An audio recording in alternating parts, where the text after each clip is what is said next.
I lit my cigarette, my eyes focused on the dark road in front of me. It was 1 a.m, and I was really tired. I'd been driving for hours and was in the middle of nowhere. There had been a motel about 20 miles back, but I'd driven on by, hell-bent on keeping going.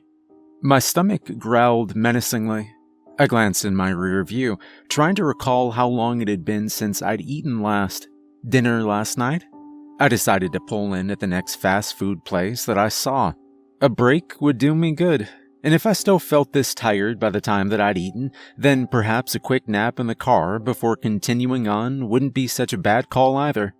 I blew smoke out of the window, trying to ignore the hunger pangs in my stomach. I was always being reminded to eat. I turned the music up louder. I wasn't going to think about that. It was about 20 minutes before the Golden Arches came into view. Thank God, I muttered as I pulled off of the highway. I threw my cigarette butt out of the window and eased my car into the McDonald's parking lot. The place was brightly lit and was as inviting as any McDonald's could be, though I couldn't see anyone inside. There were no cars in the drive-thru, or even in the parking lot for that matter. Not that I had really been expecting anyone. The highway itself had been pretty much deserted for miles. It struck me as a little odd that there were no cars at all in the parking lot, though. Turning my music right down, I crawled toward the menu board. I felt like ordering the whole damn thing. The speaker next to the board crackled to life, and a man's voice came through. "Welcome to McDonald's. May I take your order?" I gave a small sigh of relief. There was someone here. Hi. Could you give me a minute, please? "Certainly, sir. Just let me know when you're ready." Thank you. My eyes scanned the board, trying to be quick, though God knows there wasn't a rush on his end. I was his sole customer, and probably had been for quite some time, if the roads were anything to go by. All the same, I hated it when people had to wait on me. The speaker was still on, and I could tell that he was waiting on my order.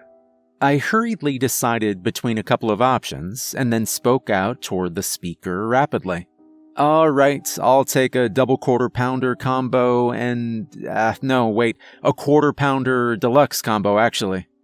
Quarter pounder deluxe? Yes, please. And for the drink, I'll have... I'm sorry, sir.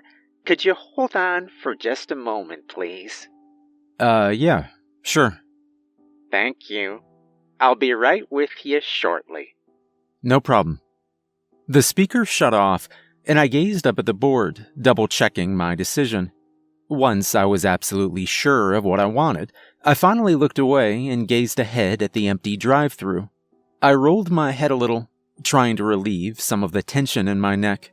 The bright restaurant windows flooded the drive-thru road with light, my heavy eyes focused on the golden pool closest to me, and I started to zone out. God, what I would have given for a nice full stomach and a comfortable bed right now. Suddenly, my eyes snapped up. The light in the first window had gone out, and the first half of the drive-thru had been plunged into darkness. I instinctively turned to face the speaker, waiting for it to crackle on again. Nothing. The lights in the second window suddenly shut out, plunging the remainder of road into darkness. I sat up straight. I tried to relax. Sure, it felt a little eerie, but it was only a drive-thru for God's sake. The speaker crackled again once more, and I jumped. My apologies, sir. May I resume taking your order? Yeah. So, it was a quarter-pounder deluxe combo. Large fries, please. Large fries, all right. And for your drink? I'll just take a chocolate milkshake. Chocolate shake. Sure. Anything else? I was contemplating nuggets, and the speaker suddenly shut off. I grit my teeth, trying not to let my hunger and tiredness get the better of me. What was it going to take just for one thing to go right today without any hassle? I sat for a couple of minutes, waiting for him to return. Nothing. Screw this, I muttered, ready to drive off. Before I could do so, however, the speaker once again crackled back to life. My apologies for that, sir. Slight glitch in the system. It's fine. So, that's a quarter-pounder deluxe combo with large fries and a chocolate shake. Will that be all for you today? Yes, thank you.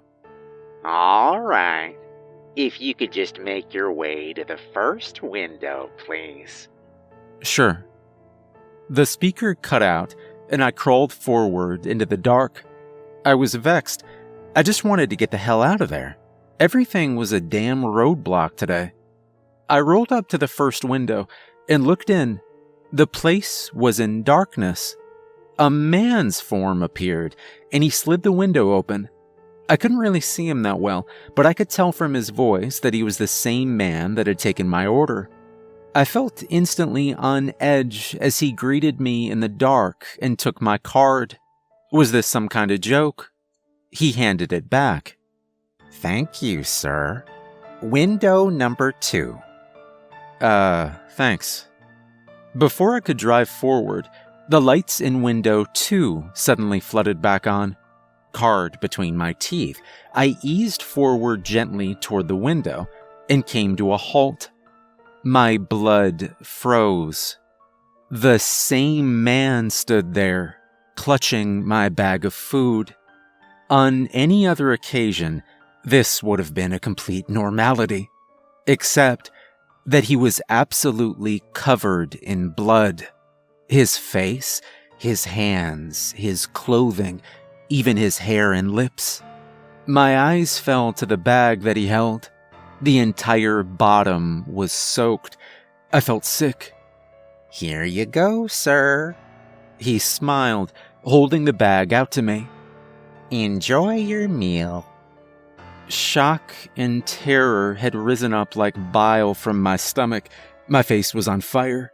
I could feel my quickened pulse pounding fiercely. I knew that I should speed away. I knew that. But instead, I found myself slowly reaching out and taking the bag from his bloody hand. I stared at him in horror, and he smiled. After a moment, he slowly slid the window shut. My hand was still gripping the sopping bag, now dripping onto my legs. He stood there silently, staring at me from behind the glass. Out of nowhere, my senses kicked in and I sped off, flooring it right over a grassy mound. I didn't care. I was desperate to get to the highway. As I sped along, I fought back the urge to be sick. Throwing my window open, I threw the dripping bag out of the car with all my might. I never knew what the contents of that bag had been, and I didn't want to know.